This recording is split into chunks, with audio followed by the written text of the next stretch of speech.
What's up, everybody? It's your boy Stevie the Black, STEVEE, the Black. I'm back, and I'm here to finally give you my SummerSlam review. I promised you earlier that I will have it posted by tonight or tomorrow morning, and I'm doing that now.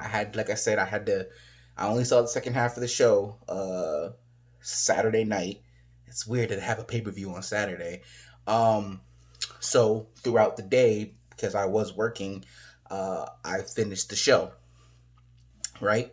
Um, and now that I've done that, it's time to give you my thoughts. I've listened to other people, what they say, but I'll give back. I'll save all that for my final review. So in the pre-show, we start off with Biggie versus Corbin. Corbin, as of late, since he lost to Nakamura for his crown, he hasn't been too fortunate. He's on the down times, and he lost all his money. He can barely afford food. I think Michael Cole said he's on his mom's phone plan. So I actually really like this aspect of Corbin. I really do. It's really interesting. Corbin's already detestable, so to see him have a character where he's been humbled and he's suffering and he's like, please, I just need help. I just need $100,000. I need $2,000. Him going around begging people for money, and they're like, hey, if you beat me in the match, sure, you can get that money. And him losing every time, it's very, very interesting. I'm very interested in this aspect of his character, and I must say, I'm enjoying it very, very much. So I think it was about 2 weeks ago or so, after another loss to Kevin Owens, after a loss to Kevin Owens, where he said if he's in the back and he's about to get interviewed, he notices Biggie's Money in the Bank briefcase sitting on a table, and he steals it. He steals it, so he runs off with it. What he thinks he can do with it, I'm not really sure. I guess maybe he planned on cashing it in and winning the championship. I guess, but also correct me if I'm wrong. Isn't Biggie's name on the contract? Because I'm pretty sure it is. So unless it's in a stipulation in a match, then I don't know if the contract does him any good anyway. So Biggie and Corbin have their match. It's a pretty standard match. Biggie dominates very early on in the match until Corbin takes over. You know, trying to think of any more interesting spots in the match. Not really.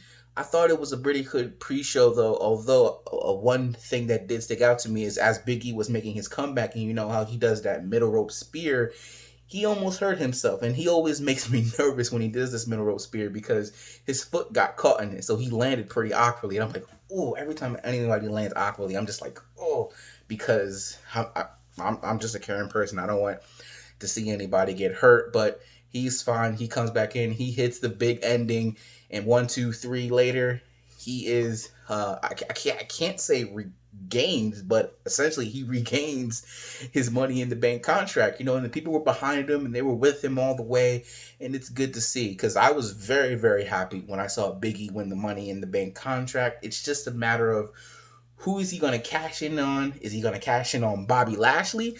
Or is he going to cash in on Roman Reigns? My money probably says Bobby Lashley more than Roman, but you never know. He's on SmackDown. I don't think there's any restrictions or anything. Uh, but time will tell, and I'm definitely interested in see where they take Big E because he definitely deserved a push, and everyone loves him. I'm gonna say the match was a 3 out of 5. I thought it was a pretty good pre-show. Like I said, the people were behind Biggie all the way. Side note, though, they kept showing, I believe it's Jake Paul on the Titantron, and every single time they showed him, the crowd booed, and they went back to him like 3, 4 times in the span of like 2 minutes. And I'm like, they're doing this on purpose. They're booing him. He's gonna be on Raw tomorrow night on a segment with The Miz and John Morrison, and he's gonna get booed. Why they keep bringing him back, I don't know. They had him there for SummerSlam. He was in Sami Zayn's corner. I don't remember if they booed him or not. They might have never even known him, but regardless of the fact, they're booing him now, and WWE's solid because they kept going back to him and they kept booing him. Why? I don't know.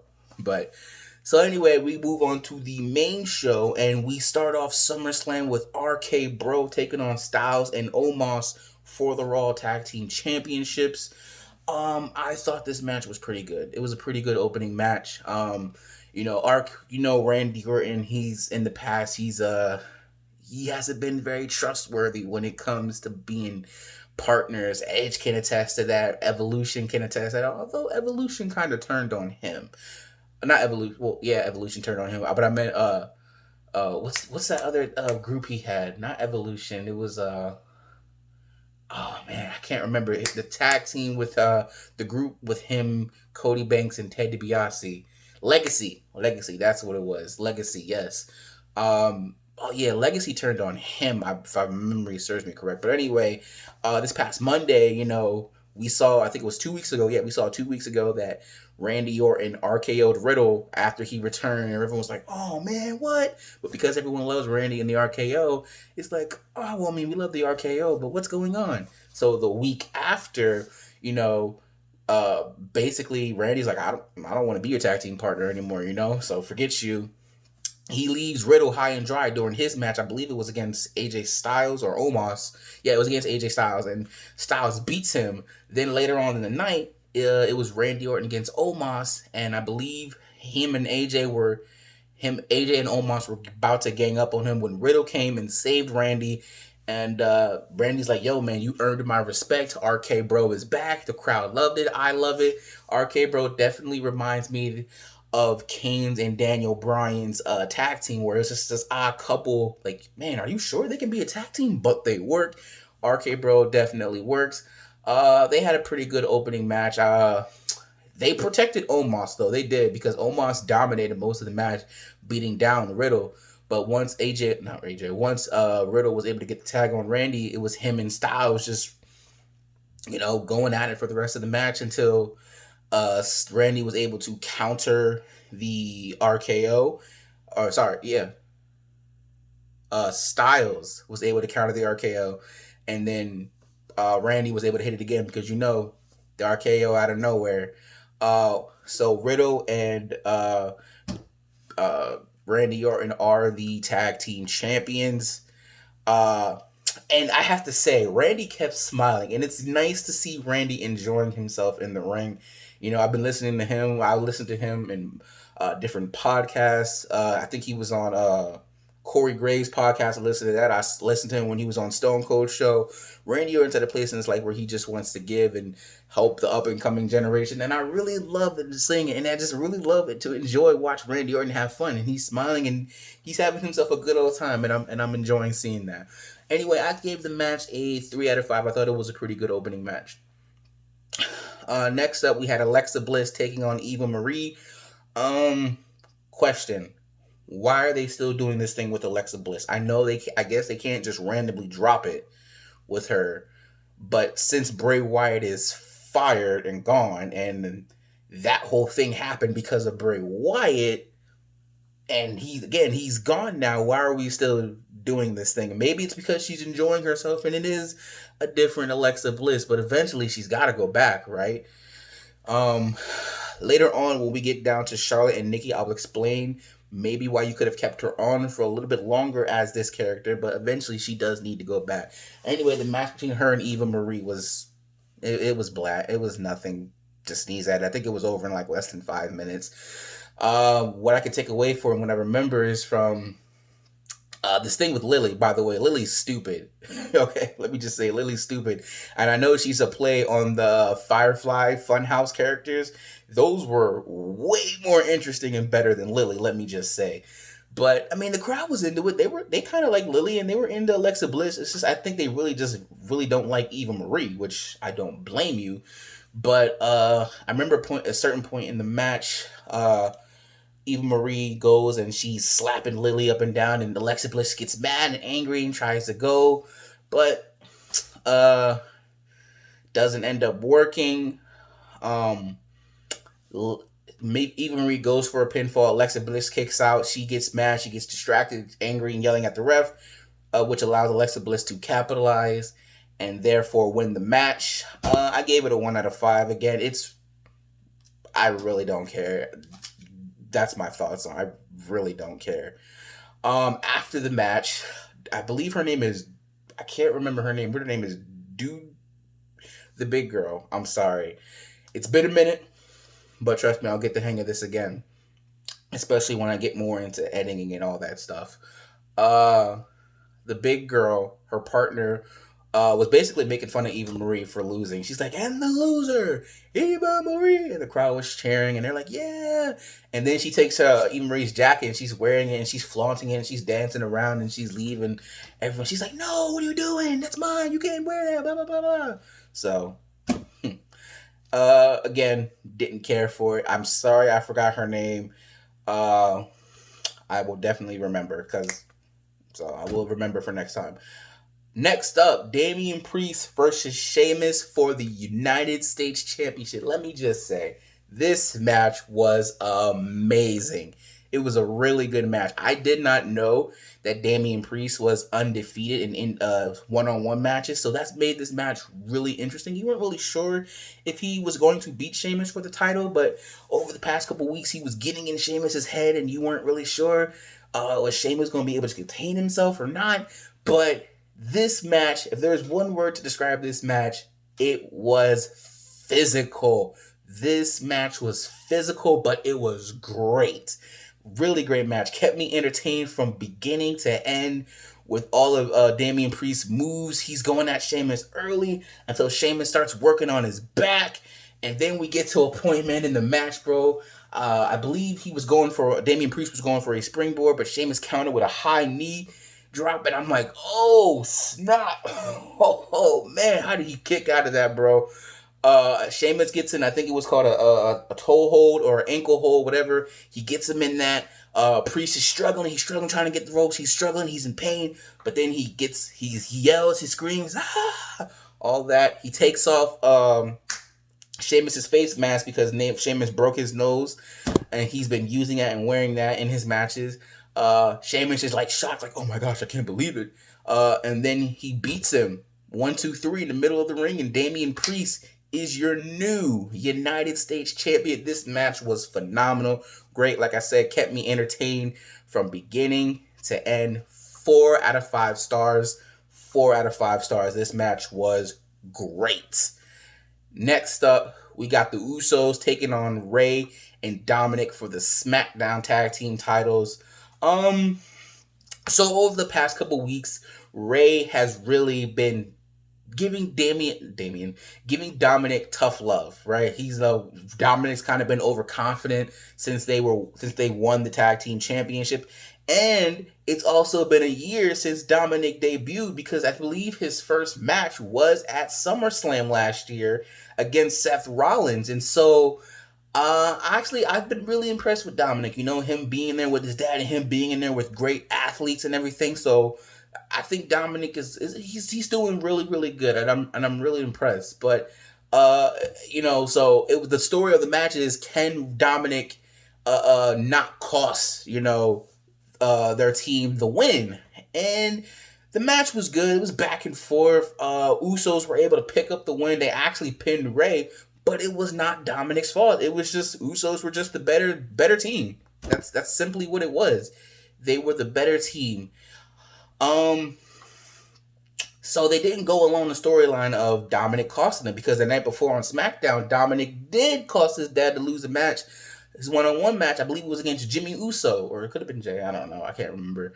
But so I thought they were going to go on that story of, oh man, Dominic did it again. But no, Ray just lost, he just lost, So I wonder where they're going to go with this story. It could be a one-on-one match between Ray and Dominic at WrestleMania, but the thing is, Ray can't turn heel. Ain't nobody gonna boo him, and nobody definitely is not gonna boo Dominic. He has a baby face. I have a baby face, right? And I know that it was term baby face, but Dominic has a baby face. There's no way anybody's gonna boo him. So maybe instead of a heel turn, Dominic's just like, you know what, Dad, I can't do this. I can't grow and be a better wrestler and a man if you continue to if I continue to have you by my side, and I need to test my luck and my skills and see how far I've come. And maybe they have that match at WrestleMania next year. If they do, I will be interested to see how that goes. But as for the match itself, I gave it 3.5 stars out of 5. I thought it was pretty good. Not better than Damian Priest and Sheamus. That match was way better. But I thought it was still good enough, and it still kept me entertained. After that match, we had a segment with Rick Boogs or Boggs. He comes out. He's playing his guitar. Nakamura comes out. They're just out there dancing, celebrating. I think it was probably just to get the crowd hyped up and just keep them energized, all that stuff like that. It was a fine segment. Oh, plus oh man, I can't remember the announcer's name, but he was dancing too, and they were all wearing white. Pat McGee, or yeah, I think his name Pat, the ex NFL player. Yeah, he's the announcer on SmackDown, which I really like him, by the way. Really energetic, and he's a fan. Yeah, I really like him, but I think it was just to keep the crowd hyped up and keep them energized, because these pay-per-views of WWE's run really, really long. Next up, it was supposed to be Bianca Belair taking on Sasha Banks in a WrestleMania rematch. But that did not happen. So the night before, Sasha Banks wasn't even at SmackDown, but I read a report that's said, nah, the match is still on, it's still a go.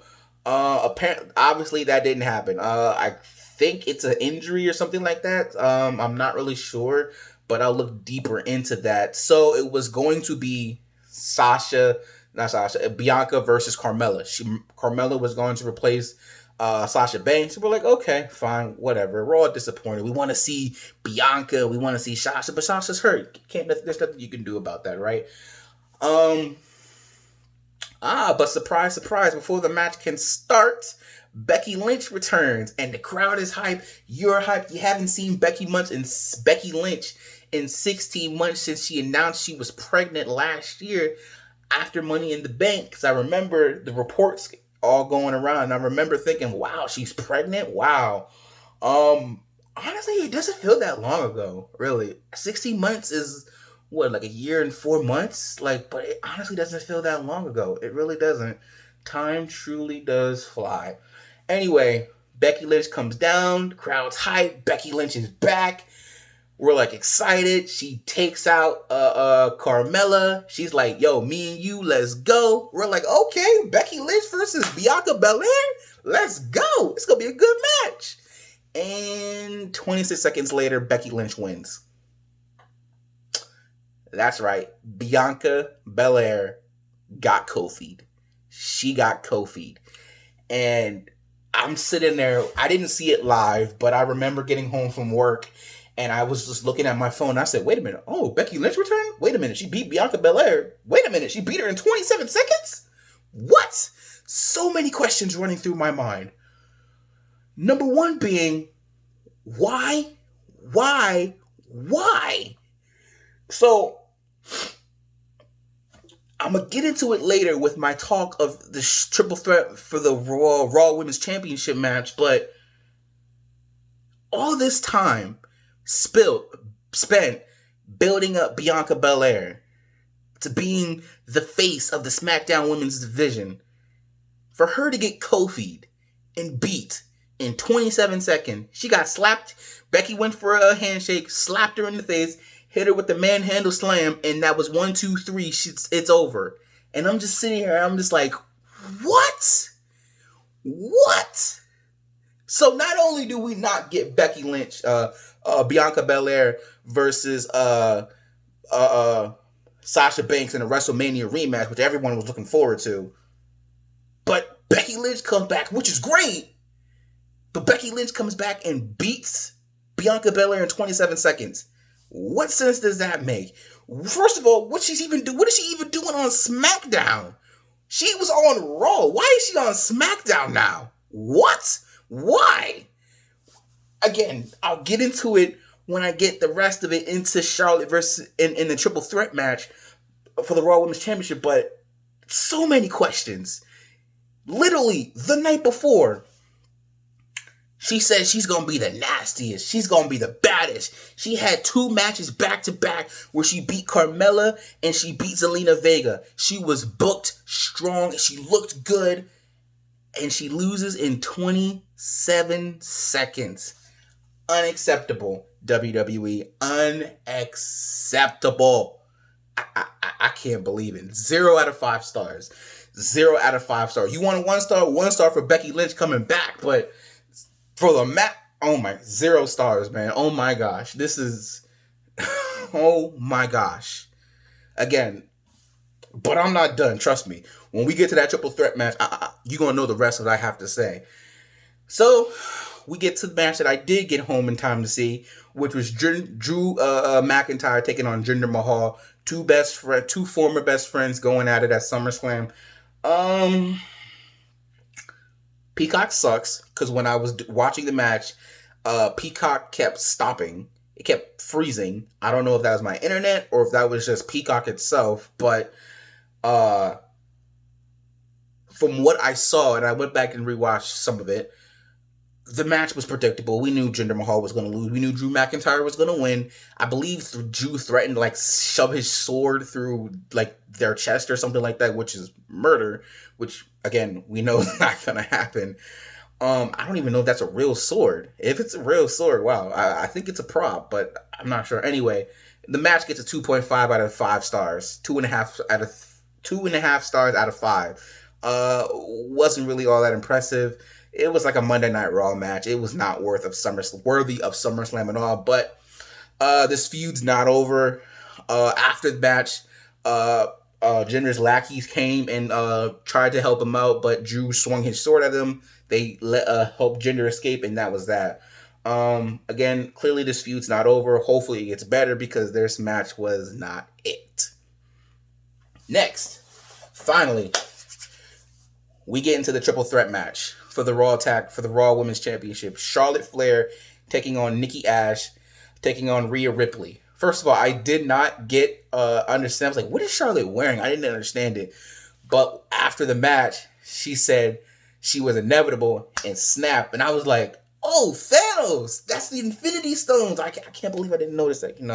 That's a whole other thing. I mean, Thanos and the MCU, that's a whole other thing for me, man. But I can normally pick up on these things. I don't understand why I didn't. Anyway, so Nikki Ash, almost a superhero, which is just a weird name to begin with. She wins the Money in the Bank last month, and a lot of people were happy. I was happy for Nikki. I was like, okay, Nikki, go ahead and win the Money in the Bank contract. All right, people were happy. The next night on Raw, Rhea Ripley and Charlotte were having a rematch for the Raw Women's title, which Charlotte won, which is a whole other thing. But Charlotte, I think, did Charlotte win, or was it like a disqualification? Either way, she didn't get the belt back. Rhea beats her up after the match, which allows Nikki to come down and cash in her Money in the Bank, and she wins the title. Again, people are happy. I'm happy. I'm like, okay, Nikki Ash's champ. I could get behind this. But since that moment, WWE has treated Nikki like a joke.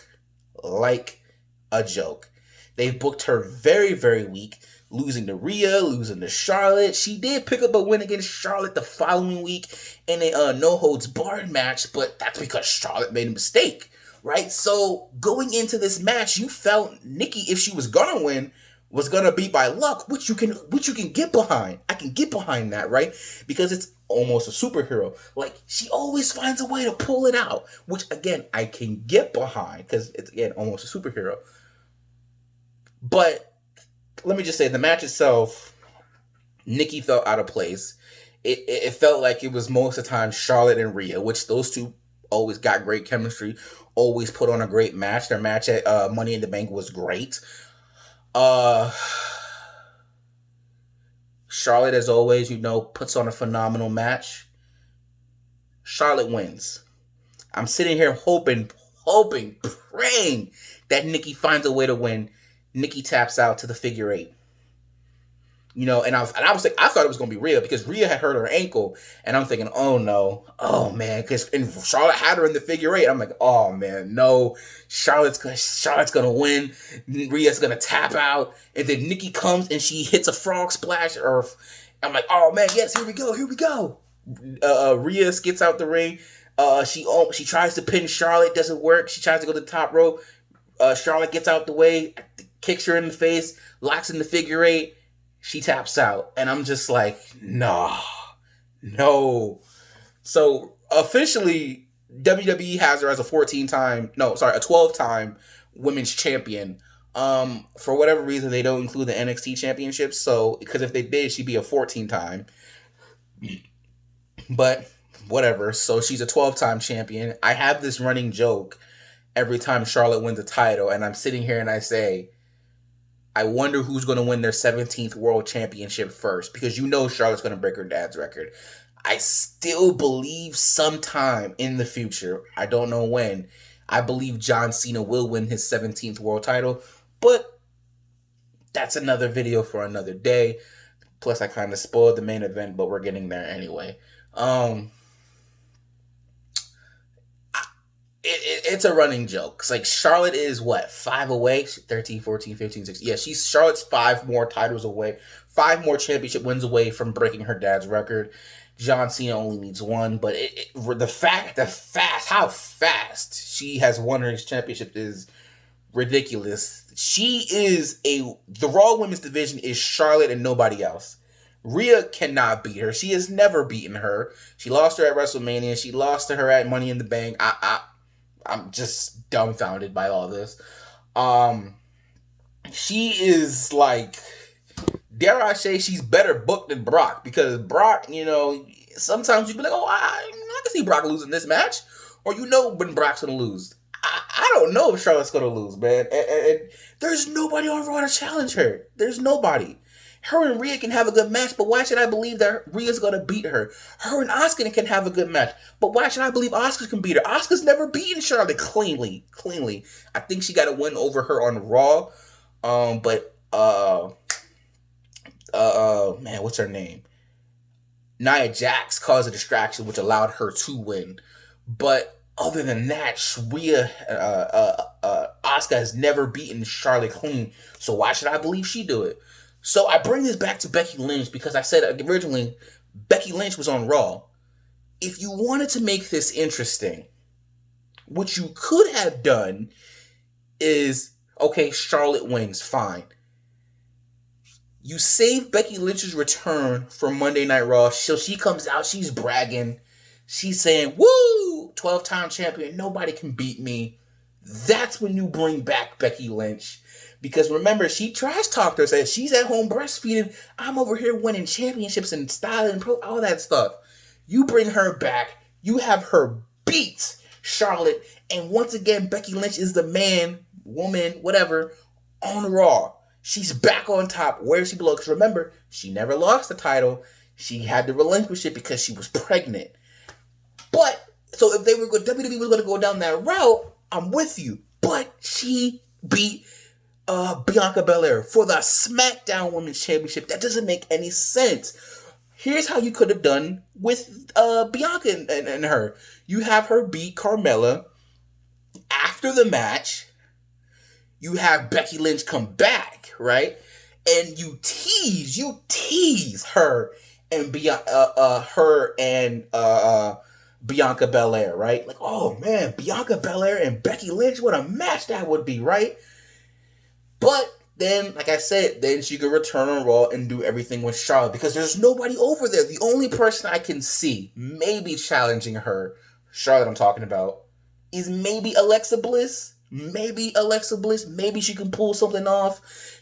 Her supernatural powers. But that's where I also said you could have done it with Nikki, because Nikki almost a superhero versus Alexa Bliss and her supernatural abilities or whatever. That's interesting. You can play off their history. They were former best friends, former tag team champions. You could have built off that, but you messed that up. You ruined Nikki Ash. I don't know if she's ever going to get a positive pop again, because nobody believes in her. Rhea's good enough that she's good enough in the ring that people will pop for her. But whenever she goes against Charlotte, no one's going to believe that she's going to beat them. So, again, why should we? But as for the match itself, the match was good. Because, like I said, Charlotte always puts on a match. Her and Rhea always put on a match. Nikki felt out of place at times, but she did what she had to do. Like, at this one point, she was at the top of the apron and had Charlotte in a neck hold like this. And you literally see Charlotte. I saw Charlotte go like this. Like, what's up? What are you doing? Why are you taking so long? So there was moments where she felt out of place, where she was taking too long. But for the most part, the match was good. I gave it a 3 out of 5. Now, I know this video is getting on too long, so I'm going to hurry up and speed this up. Edge versus Seth Rollins. This match, highly anticipated match. Uh, Edge comes out. He's been using the Brood, which is very interesting because before he retired, there was really no ever mention of the Brood ever. Like him and the Brood, that never happened. He was just the rated R superstar, right? So the fact that he's coming back and he's using the Brood, and he gave Seth Rollins a bloodbath on Friday, and the fact that part of his entrance he came out and he was using the Brood music was very, very good. I enjoyed it very much. During my Attitude Era or Austin review, when I've been reviewing, watching that era, I've been introduced to them, and I'm really enjoying them. Really, really am enjoying them. So, I gotta say that. Their match, very, very good. I'm tempted to say match of the night. Their match started off kind of slow, but it picked up. And once it picked up, it was full steam ahead. Obviously, Rollins was saying, I should have ended your career. I should have ended you 7 years ago when you had the neck problems and everything. But I'm not gonna hesitate to hold back now. I'm gonna hit the stomp, and when I hit the stomp, I'm gonna end your career. So obviously, since Edge has been back, the whole thing of oh, they're working Edge's neck. Oh, they're working Edge's neck. That's going to be a constant thing in all his matches, right? But they were putting over if Seth hits this stomp, if he hits this stomp, Edge's career is going to be over. He never got the chance. He got close a couple times, but he never got the chance. Edge hits the spear, and when Edge hit the spear, I thought it was over. Rollins kicks out, and in that moment, I'm thinking, yo, Rollins is going to win, which I was okay with. Because I'm like, Edge is a Hall of Famer. Does he need to win? No, he don't need to win. But Rollins can greatly benefit from this. So then, he's trying to put him in a submission. He puts him in the crossface. He ends up escaping. He then gets his face. He starts plowing it into the face. He's going to that dark place that he said he needs to go to beat Seth Rollins. He starts pounding his face into the mat. He puts him in the crossface. Seth Rollins taps out. I'm like, wow, that's how we ended this? Okay, very, very interesting. But the feeling I got is that this feud is not over. It's not over. It could be. I could be wrong, but just the feeling I got from it was this feud is not over. Extreme Rules is next. I don't know what you can do with Edge and Extreme Rules and stuff, so I don't know. But whatever type of match they have, that's why I feel like the rematch, if they have a rematch, Seth Rollins will win that and he'll win the feud. But very good match. 4 out of 5 stars. Very much could be match of the night. Could be. Next up we had a Miz segment. Miz and John Morrison. They had this thing where they had like a Super Soaker 2000. It was basically a big water gun. They said they were going to show up because we're in Las Vegas, the dry heat. You guys need to be, you need to get wet and moisturize, all that stuff. Xavier Woods stole it. He comes out. He's acting like Razor Ramon, and bottom line is he sprays them with the water gun, and that's it. Why? What was the point of that? Don't really know. Just wasted time. Next up, Bobby Lashley taking on Goldberg for the WWE Championship. Would Goldberg end Lashley's run? Every time Goldberg comes back, I'm worried, bro. I'm really, really worried because he gets a reaction. I know how people feel about Goldberg online, right? I see it. But every time he comes back, he gets a reaction. He's a legend, right? But when he gets in his matches, people boo him. Like, let's be honest, they boo him, right? So I'm just sitting here and I'm just like, every time I was scared that he was gonna beat Drew McIntyre. I was scared that he was gonna beat Bobby Lashley. He did not. When I first watched the match, I could have sworn MVP hit him in the right ankle or right leg, but he did not. Because Goldberg reacted and he touched his left ankle or leg. And so I'm thinking, wait, did Goldberg just grab the wrong leg? But no, I went back and checked. He did grab the right leg, so that was my bad. But Goldberg actually starts working the leg. MVP's been helping him out. Was helping him out throughout the match. It got to the point where Goldberg couldn't put any pressure on it, so the ref stopped the match. What? A ref stoppage. So clearly this thing isn't over. And what solidified it was Goldberg's son gets in the ring and he tries to attack Bobby Lashley. Bobby Lashley puts him in the hurt lock. MVP stops him. He's like, no, stop. He's just a kid. He's just a kid. And then he's like, MVP gets a mic and he's like, look, man, Bobby didn't know. The kid should have done it. We're sorry. Bobby didn't know, you attack the Almighty, you gonna get put in the hurt lock. But the moment we realized, I stopped him, right? And so they leave and Goldberg notices that his son's been hurt. And he's like, I'm gonna kill you. I'm gonna kill you. So, clearly this thing is not over. They're gonna go again. I was hoping a certain somebody would return to challenge Lashley, but he did not. That was later on in the night. I will explain. As for the match itself, I gave it 2 stars out of 5. It was not good. I mean, you should have had Bobby Lashley dominate. I think, and normally Goldberg's matches are like 2-3 minutes, maybe 5 minutes, but I think this was almost close to 10 with him selling and all that stuff. It was different. I didn't hate it, but to do it and go along with the ref stoppage, I'm like, what? And then finally, we get to the main event. The match that the show was basically, this is what we're all here to see. John Cena, Roman Reigns. Let me just say, I've been hyped up. I've enjoyed the promos. You've enjoyed the promos. They've all been real. Take it back a few years ago when John Cena schooled Roman Reigns in promos and Roman was lost, to now, 4 years later, big difference. John Cena obviously trying to go for his 17th world title. Once Roman just again solidifying, I'm the man, you will acknowledge me, I'm the tribal chief, all that. So we all knew Roman Reigns was going to win this match, right? But there was always a bit of hints of maybe John Cena could win. Maybe. Because like I said before, I truly do believe John Cena will win his 17th world title because that's how Vince loves him, right? He was the man for many, many years. Why would he not get his 17th world title? But who knows when that will be. And the question is, will Charlotte beat him there first? That's a whole other thing. Anyway, though, but what solidified Roman winning was on SmackDown the night before. He says, either I'm leaving WWE, the arena, with the Universal Championship, or I'm leaving WWE. And the moment I heard that, I was like, well, you just gave it away. Again, we all knew Roman was winning. We know what the plan is, Rock and Roman at WrestleMania. But then again, The Rock's not going to beat Roman. So again, what are we doing here? But you basically just gave away your main event when you said that stipulation. Like, oh, well, the mere like 1% of John Cena might win.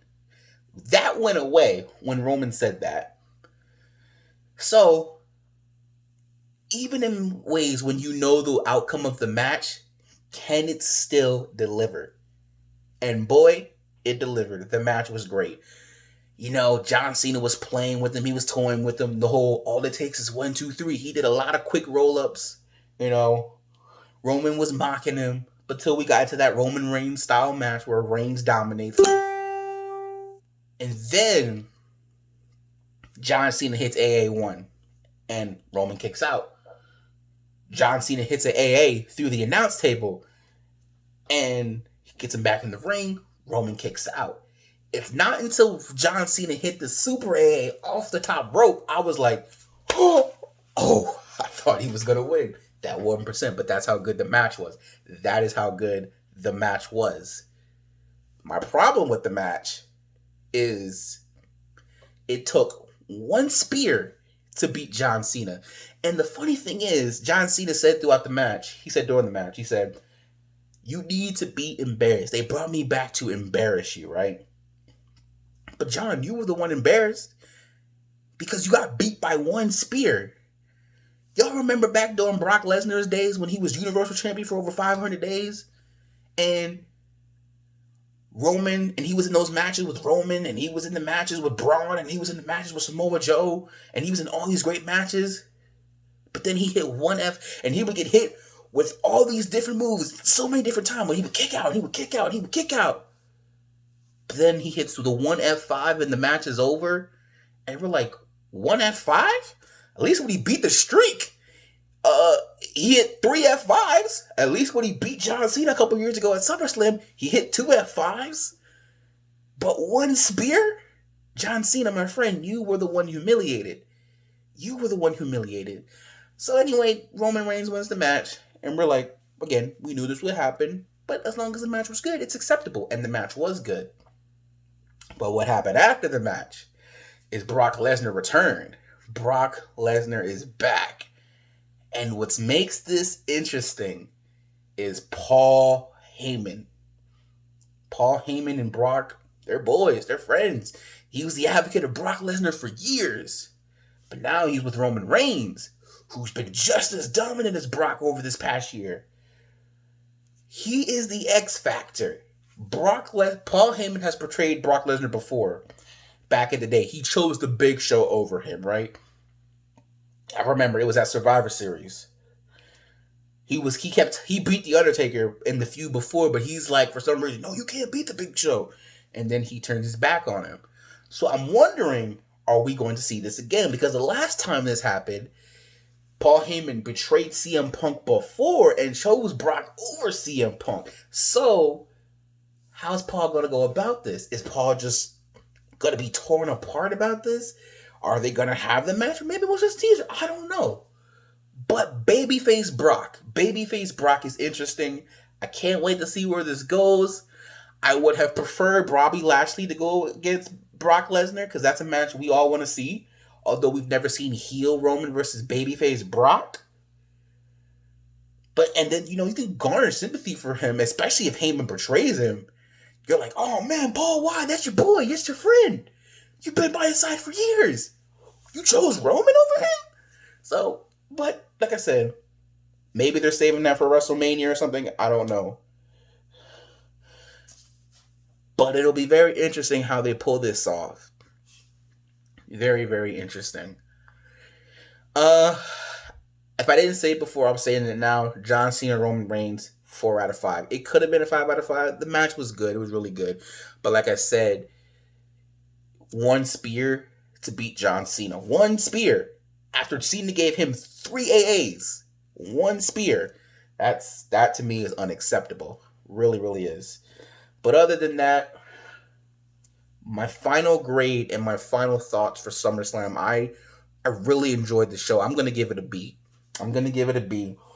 Big E versus Corbin was great. RK Bro versus Styles Omos was great. Damian Priest versus Sheamus was great. Usos versus Rey and Dominic. Good match. Bianca losing 27 seconds again. She got Kofi. Didn't have to happen this way. Why? Why would you ruin her like this? Charlotte in the triple threat match. Edge, Lashley, Roman. I really enjoyed SummerSlam. I really did. We're in this moment right now where the WWE Universe is glad to be back on in the arena. I've missed them, as annoying as they can be at times. I have missed them. And it's great to see that they're energized and engaging. But I really did enjoy SummerSlam. I really, really did. I'm really want to apologize for this being 43 minutes. I'm going to try and figure out a way to cut this down in the future. But this is going to be my career now. This is my job now, right?